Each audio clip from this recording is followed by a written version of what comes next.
2018 തിരുവിതാംകൂർ ദേവസ്വം ബോർഡിന്റെ കീഴിലുള്ള പാറശാല ശ്രീമഹാദേവ ക്ഷേത്രത്തിലെ ആനയായ ശിവശങ്കരൻ ഇടഞ്ഞ് രണ്ടാം പാപ്പാനെ കൊലപ്പെടുത്തി എന്ന വാർത്ത ഏവരെയും ഞെട്ടിച്ചിരുന്നു. ഈ വീഡിയോയിൽ ആന ഇടയുന്ന സമയത്ത് ആനപ്പുറത്തിരിക്കുന്ന പാപ്പാനാണ് മുരുകൻ.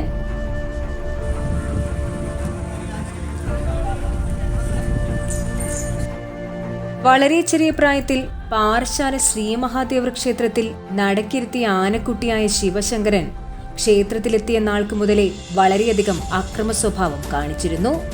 തിരുവിതാംകൂർ ദേവസ്വം ബോർഡിന്റെ പേരുകേട്ട ആനപ്പാപ്പാന്മാർക്ക് പോലും അവനെ നിയന്ത്രിക്കുവാൻ കഴിഞ്ഞിരുന്നില്ല എന്ന് പറയുന്നതാകും ശരി.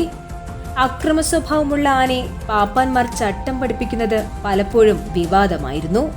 ആനയെ അവന്റെ തറയ്ക്ക് പുറത്തിറക്കിയാൽ ആന പ്രശ്നക്കാരനാകുമെന്നുള്ളത് കൊണ്ട് അക്കാലങ്ങളിൽ അവനെ പുറമേക്ക് കൊണ്ടുപോകില്ല.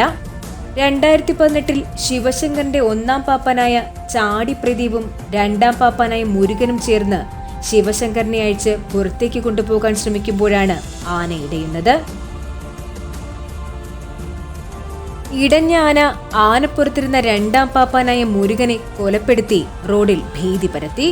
പിന്നീട് മണിക്കൂറുകളോളം പ്രശ്നമുണ്ടാക്കി നിന്ന ആനയെ മറ്റുള്ള ആനപ്പാപ്പാന്മാർ ചേർന്ന് തളച്ചെങ്കിലും മുരുകൻ എന്ന പാപ്പാന്റെ ജീവൻ നഷ്ടമായി. മുൻപ് ഈ ക്ഷേത്രത്തിലുണ്ടായിരുന്ന തലതീനിക്കാളി എന്ന ആനയുടെ പിന്തുടർച്ചക്കാരനായി അനന്തപുരിയിലെത്തപ്പെട്ട ശിവശങ്കരൻ ജനിച്ചു വീണത് അരുണാചൽ കാടുകളിലായിരുന്നു. നിരവധി ആനകളെ കേരളത്തിലേക്ക് എത്തിച്ച പാപ്പാലപ്പറമ്പിൽ അച്ചായനാണ് ശിവശങ്കരനെ 2000 കേരളത്തിലേക്ക് കൊണ്ടുവരുന്നത്. പിന്നീട് അവിടെ നിന്നും തിരുവനന്തപുരത്തേക്ക് 1-2 കൈമാറ്റങ്ങൾക്ക് വിധേയനായ ശേഷമാണ് പാറശാല ശിവക്ഷേത്രത്തിലെത്തുന്നത്.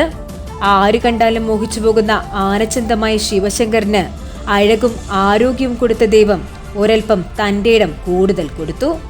താൻ ആരുടെയും അടിമയല്ല എന്നവന്റെ ചിന്തയാകണം തന്നെ നിയന്ത്രിക്കുവാൻ വരുന്ന പാപ്പാന്മാരോട് പോയി പണി നോക്കാൻ പറയുന്ന രീതിയിലുള്ള പെരുമാറ്റമായിരുന്നു അവൻ്റേത്.